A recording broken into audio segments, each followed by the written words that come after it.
संग्रामपूर तालुका म्हणजे बुलढाणा जिल्ह्यातील आदिवासी बहुल भाग। शेतीपूरक व्यवसायाचं महत्त्व कळलेले काही शेतकरी या भागात आहेत। अभयसिंग मारोडे यातीलच एक उच्च शिक्षित शेतकरी। सर्व कुटुंबाची मिळून 100-125 एकर शेती, पण पाण्याअभावी फार फायदा कधीच दिसला नाही। अभयसिंगांनी या शेतीला कडकनाथ कोंबडी पालनाची जोड दिली आणि परिस्थिती हळूहळू बदलू लागली। शेतीपूरक व्यवसायांमध्ये कुक्कुट पालनाला फायदेशीर मानलं जातं। हा व्यवसाय करणारे शेतकरी सुद्धा मोठ्या प्रमाणात आहेत, पण बुलढाणा जिल्ह्यातल्या अभयसिंग मारोडे यांनी यातही एक नाविन्य आणलंय।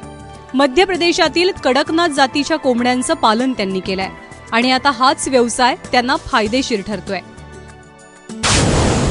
माझ्याकडे सामूहिक शेती 140 एकर आहे, मात्र त्यातील 6 एकर शेतीवर मी विविध प्रकारचे प्रयोग करतोय आणि त्या 6 एकरामध्ये गेल्या 4-5 वर्षापासून शेती बघतोय, पण त्या 6 एकरमध्ये मला शाश्वत पीक कधीच मिळालं नाही किंवा शाश्वत उत्पन्न सुद्धा मिळालं नाही।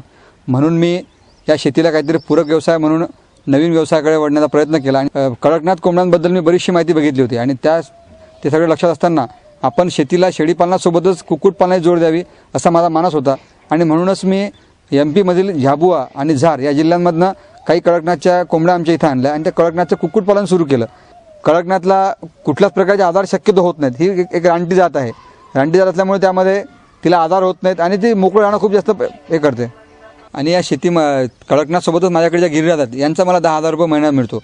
म्हणजे कडकनाथ कोंबड्यांचं 25,000 रुपये आणि 10,000 रुपये मला गिरिराज कोंबड्या आणि गावरान कोंबड्यांचा भेटतो।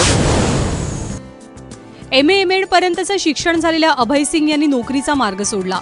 आपल्या 6 एकर शेतीला आधार म्हणून त्यांनी 2 वर्षांपूर्वी शेळी पालन सुरू केला। आता त्यांच्याकडे एकूण 200 शेळ्या आहेत। या शेळी पालनासोबतच त्यांनी औषधी गुणधर्म असलेल्या कडकनाथ कोंबड्यांच्या पालनाचा निर्णय घेतला। औषधी गुणधर्मांमुळे या कोंबड्यांना वाढती मागणी आहे। या कोंबड्यांची विशेष काळजी घेतल्यास हा व्यवसाय फायदेशीर ठरू शकतो। यांच्या कडकनाथ मुर्ग्यांसाठी प्रथम पहिले आपली लासोटा वगैरे लस टोचलेली आहे। पावसाळ्यात या मुर्गेवर साधारणतः देवी ह्या रोगाचा प्रादुर्भाव होतो। या रोगासाठी फोलपॉक्स ही लस उपलब्ध झालेली आहे। शक्यतोवर रोग येऊच नये याच्यासाठी स्वच्छता पाळणे, त्यांना कोरड्या जागेवर ठेवणे आणि ग्लुकोजचं पाणी भरपूर प्रमाणात देणे, हे एवढं जरी केलं कास्तकारांनी तरी रोग प्रतिकारशक्ती भरपूर वाढून त्यांना कोणताही आजार होत नाही। गावात वीज नसल्यानं अंडी उबवण्याचं मशीन आणणं तर शक्य नव्हतं। यावर उपाय म्हणून त्यांनी गावरान जातीच्या कोंबड्यांचंही पालन केलं। 50 कोंबड्यांपासून सुरू झालेला हा व्यवसाय आता 200 कोंबड्यांवर पोहोचलाय। यातून त्यांना रोजची 30 अंडी मिळतात। 20 रुपयाला 1 अंड या हिशोबानं रोजचे 600 रुपये त्यांना अंड विकून मिळतात। अंड्यांसोबतच या कोंबडीच्या मांसालाही चांगली मागणी आहे। कोंबड्यांचं खाद्य आणि मजुरांचा पगार असा 18,000 रुपये महिना खर्च वजा केल्यास फक्त कडकनाथ कोंबडीपासून अभयसिंग 25,000 ते 28,000 रुपये महिना नफा कमवतात।